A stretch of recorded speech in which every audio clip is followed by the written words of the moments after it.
আল্লাহ যখন কাউকে ভালোবাসেন তখন তিনি তাকে দুনিয়াতে আরাম নয় আখিরাতের জন্য গড়ে তোলেন।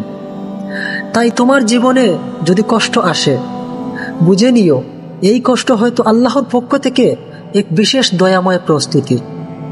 তুমি ভাবছো কেন আমার জীবনে এত সমস্যা, কেন এত কষ্ট? হয়তো এটাই প্রমাণ করে আল্লাহ তোমার আপন করে নিয়েছেন। তিনি তোমাকে ডাকছেন নামাজে, কোরআনে, আর কান্না বেজে সেজদায়। হয়তো তুমি কিছু হারিয়েছ, কিন্তু জানো না আল্লাহ তোমার জন্য কত বড় নেয়ামত জমা রেখেছেন। কষ্ট হচ্ছে, সবর করো। বুঝতে পারছো না, তাওয়াক্কুল করো। হাল ছেড়ে দিচ্ছ, আল্লাহকে ডাকো আবারও। কারণ যার সাথে আল্লাহ থাকেন সে কখনো একা নয়। সুবহানাল্লাহ।